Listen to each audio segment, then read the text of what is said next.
In response to the queries in the National Assembly, the Minister of Higher Education, Technology and Innovation, Dr. Ita Kanji Murangi, clarified the regulations and accreditation processes for tertiary institutions and their programs.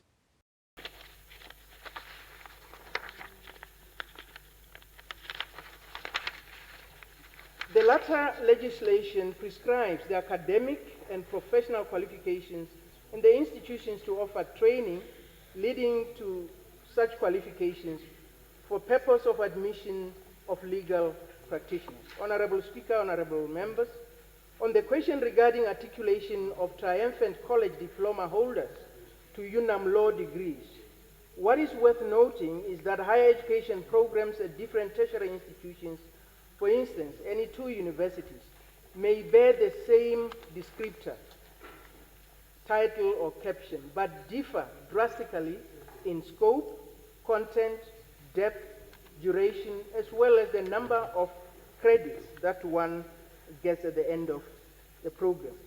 It is critical always for students to establish if an institution they are interested in is properly registered and recognized by the National Council for Higher Education.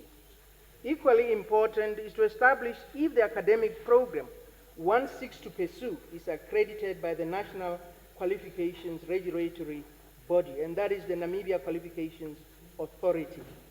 The NQA accredited programs readily that fall within the National Qualification Framework.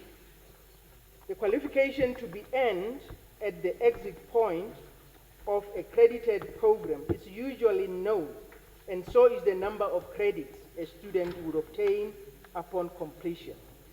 And therefore, upward progression through articulation becomes easier to plan as well as to negotiate. Funding of students enrolled in programs that are not accredited was also raised. This triumphant college, the students there are supported by NASAF. They get grants from NASAF, isn't it? So, Honorable Minister, what are you saying from a layman, a student that is listening now, they're outside?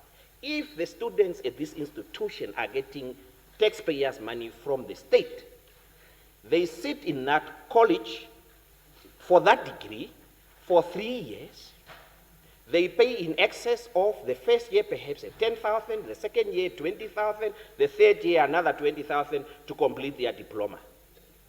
And these students are supported, many of them, by NASAF, which falls under your ministry.